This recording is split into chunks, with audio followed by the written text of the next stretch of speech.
Hey guys, welcome to another episode of the Vinyl Den, your channel for record collecting by record collectors. I'm Nick.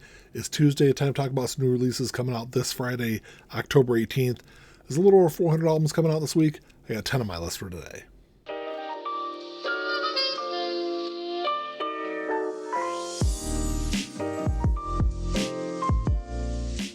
There's a bunch of links down below. You got links for the Vinyl Den Facebook group, for the merch page, for the Spotify and Apple Music playlist that I put together every week, and the Patreon page. So make sure you check all that out.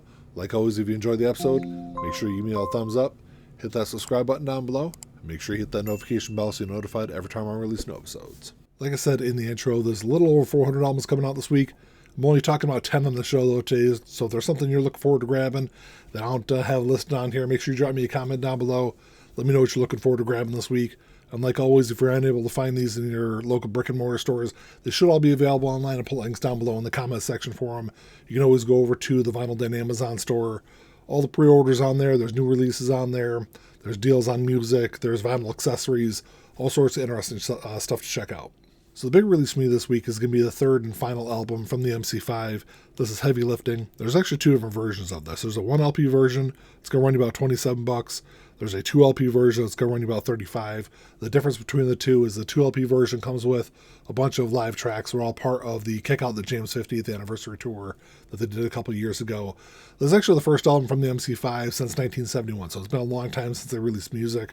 This album is coming out just a couple of months after the death of Wayne Kramer and Dennis Thompson. Both those two guys were the last remaining surviving members of the MC5. That's why I said it's going to be the last release that the band ever comes out with, at least of new material.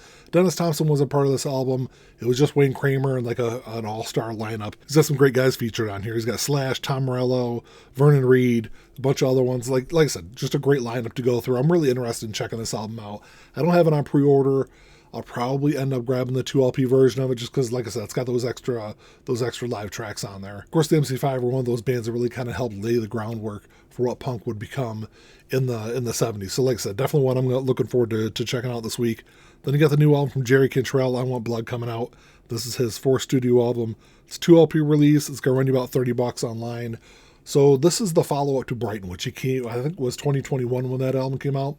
And when he released that album, it had been 19 years since he released an album before that. I think I've only listened to the first 2 Jerry Cantrell albums. Of course, Jerry, known as one of the founding members, the guitarist, lead vocalist, or co-vocalist of Alice in Chains. And this 2 LP version comes with 9 extra bonus tracks. The bonus tracks are all spoken word tracks. They're exclusive to the vinyl release.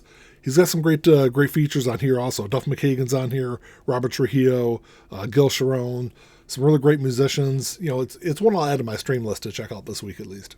There's also a really good Ramones album getting reissued this week. This is Subterranean Jungle. It was released in 1983. It was their 7th studio album. It's going to be on silver vinyl. It's going to run you about $24 online. This album really marked the return of this harder, heavier sound that the band had earlier in their career. The 2 albums that came out before this, which were End of the Century and Pleasant Dreams, which were both really good albums, but they had a little bit more of a poppier sound to them. And then this album is definitely more in line with what they did earlier in their career. I love this album. This is a fantastic album. I know there's some people out there that say this is the band's last great album, which I don't necessarily agree with that. I think Brain Drain that came out in 89 was also a fantastic album. And actually, this is the last album to feature Marky Ramone on drums until Brain Drain came out. So, you know, they had some mainstream success with this album. Hit number 83 on the Billboard 200. And this is also the first Ramones album to have somebody other than Joey Ramone singing lead vocals on a song. Dee Dee sings lead on Time Bomb, which is a good track. You know, it's like, this is an album you haven't listened to in a long time. It's definitely worth checking out. I already have a couple of copies of this, so I'm going to pass on this one this week, but you know, it is a great album. I love that one. You also got the Muffs, Blonder and Blonder, getting reissued. Released in 1995, it was their 2nd studio album. This will be on clear vinyl. It's going to run you about $25 online. This is the follow-up to their great self-titled debut album in 1993, and it was that album in 93 that I think really kind of helped set up bands like Green Day to have the mainstream success that they did in the middle part of the 90s. Rob Cavallo returned to produce this when he produced the first album also. And this, you know, musically, I think this is a continuation of what they did on that first album. Sad Tomorrow was a huge track. I remember getting a bunch of airplay. It really kind of helped push this album out into the mainstream. I don't have a copy of it on vinyl. I'll definitely grab one this week. The next album is kind of an interesting release because I knew Sponge was going to release a new album this year, but I didn't quite know what it was going to be and what to expect of it. So I was not a fan at all of their last album, Lavatorium, came out in 2021.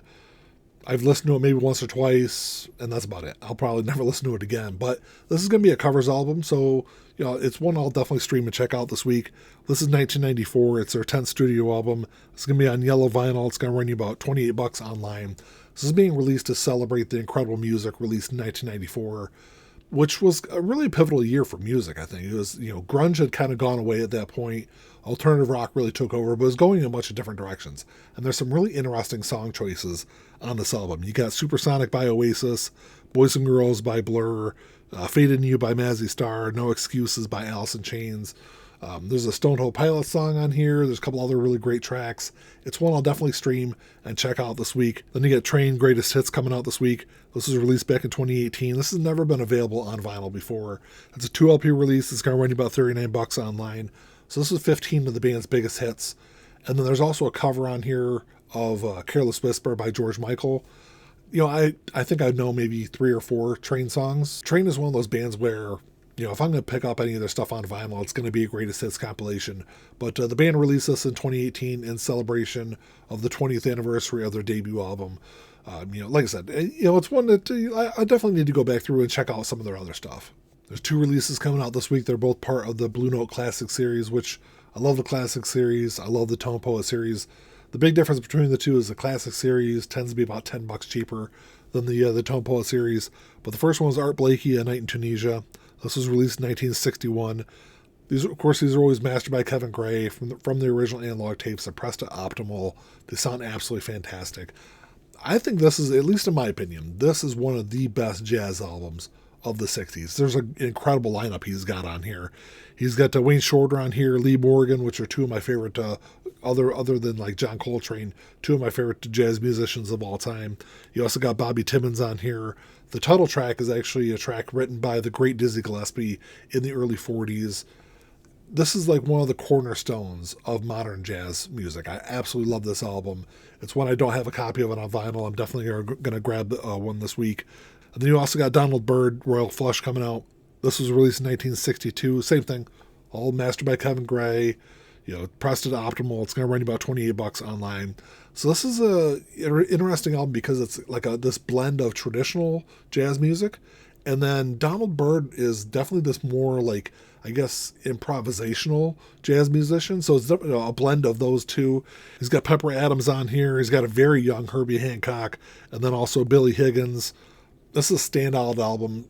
Donald, later in his career, after this album came out, would move into like this like jazz funk fusion, like very different direction musically than what he did on this album. But if you've never listened to Donald Byrd before, I definitely recommend this album.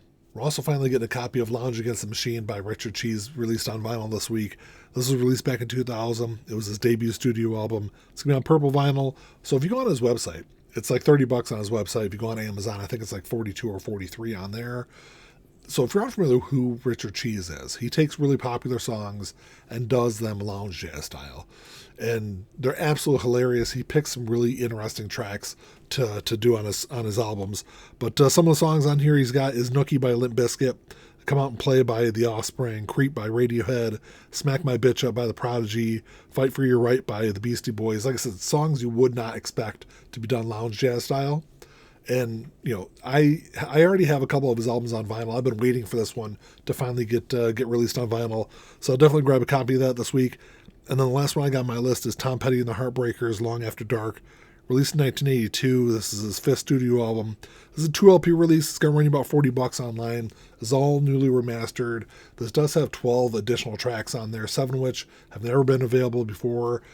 This was definitely kind of a darker album for Tom Petty than what he did earlier in his career. This is also the first album with Howie Epstein on bass with the Heartbreakers. And he was a bassist, and he also did some backing vocals. I think really kind of changed the overall sound of the Heartbreakers moving forward. You Got Lucky was a huge track, helped push this album up to number 9 on the Billboard 200. This is one of those albums I think gets kind of lost in Tom Petty's discography, but this is probably one of my top, probably 6 or 8 Tom Petty albums of all time. Well, that's all I got for you today, guys. Thanks for checking the show out. Some really good stuff coming out this week. I'm definitely going to grab the MC5 album. Definitely going to grab that Muffs reissue. I'll probably grab 1, maybe 2 of those jazz albums. I'll definitely grab that Richard Cheese album also. But let me know what you guys are looking forward to grabbing. Like always, if you enjoyed the episode, make sure you give me a thumbs up. Hit that subscribe button down below. That's all I got. Until next time, keep on spinning. Peace.